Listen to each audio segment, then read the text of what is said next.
Okay, so I had this idea a few weeks ago to talk about every single gene key in this book, The Gene Keys by Richard Rudd. Highly recommend you get it if you're someone who likes to read things in depth, because I'm just going to cover some opinions about it, the keywords, stuff like that. But today, obviously I'm wearing the same clothes as in the first two videos. I'm kind of playing catch up to my idea of what I wanted to start a few weeks ago.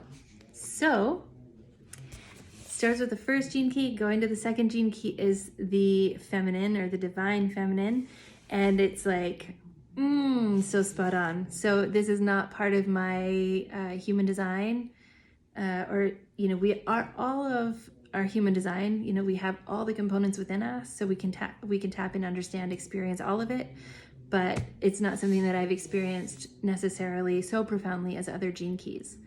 But I do love it, because in here we have the gift of orientation, so not being disoriented but oriented, and the shadow is dislocation, which, to be honest, yeah, gosh, I'm gonna have to like take a small break from the video. So dislocation, being lost, that's what it is. So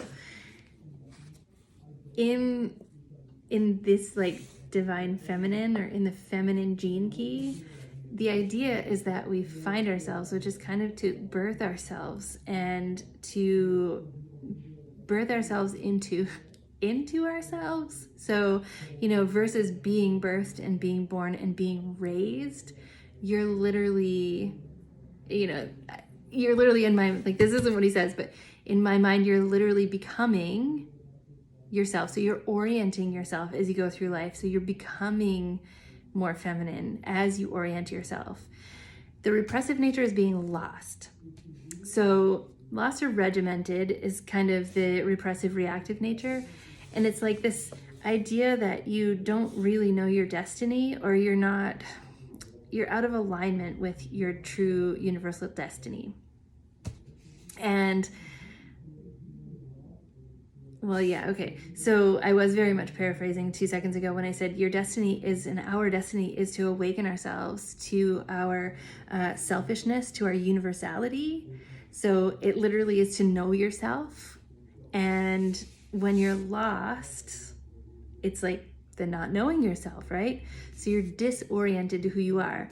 And if you're regimented, so if you're in this reactive nature, it's like everything has to be so organized, because like there's a framework to things. There's a sort of a need to analyze everything. So it's this coming out of the need to analyze everything, to be told what everything is, to have the research behind it, or to have a book tell you, and just to be able to experience that. So to be able to intuit the things that need to be done, instead of being told the things that need to be done, which is gorgeous. So the gift is orientation, and he describes it, he says it right here, that there's a mineral magnetism to being oriented.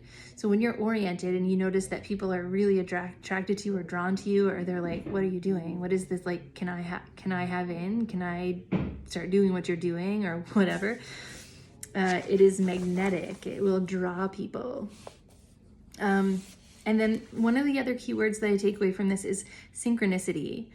So he explains how this feeling of orientation starts to bring synchronicities into your life, and not just bring them into your life, but you start to be aware of them, and you start to take advantage and take advantage of the opportunities as they come. Because if you think about it, opportunities come all the time, and we say yes or no, and maybe more often than not, we say no just by default of not seeing the opportunity. Okay, so when the opportunity comes, it's important to see it and to take it. Say, I'm going to give it my attention, and that these synchronicities, and if you're on your spiritual journey, I know you've had them, where you're like, that's strange. Like, this is exactly what I wanted to happen. This is what I needed. How is this happening right now? So synchronicities are the gift. I get chills when I talk about this stuff. I love it. So the Siddhi is unity. And I don't know about you, but for the last year, at least, I've been talking about how we need to come together, how we need to unify, how we need to love each other, how we need to love ourselves in order to love others. And that this unity is really this communal living, it's survival, it's community too.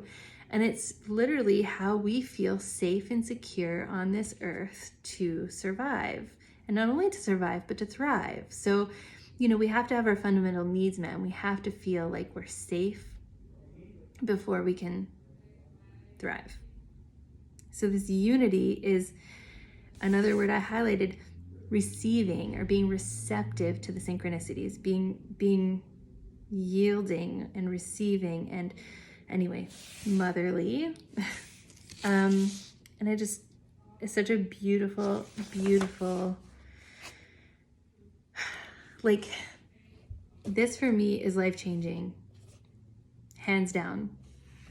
And the last line that he says in this key is, this indeed is our final destiny as a species, to realize our state of oneness and unity with all that is. I'm gonna add in there that a lot this year, I said, nobody's perfect, life isn't perfect, we will never reach perfection. So, okay, if we're all perfectionists or we're scared to act out of perfectionism, we're never going to get there. We're never even going to take a step forward towards that. Because what happens when perfectionism is reached, and I don't know, I'm not some religious guru, but I think it's done. We're done, So the goal isn't perfection. Well, it is, ultimately. But we need to act in accordance with the synchronicities that will lead us there, that will take us one step further on the journey. We've all seen that picture of the ladder that has very short steps on it and the one with tall steps. And how would you ever reach the next step if we were trying to attain such a big goal? So it's those small goals towards the best life or the best self or the best, So literally, for me, the divine feminine and this second gene key, yeah, everybody experiences this. Everybody should experience this. I've experienced it, and it's not my human design to actually potentially acknowledge it or teach on it, but I do get it. So yeah, we are made up of this entire book. It's such an amazing gift to have this at our fingertips. And it's a lot of reading and it's heavy reading, but start with something that excites you. Go look up your human design. Go check out what, your top two, design or personality even.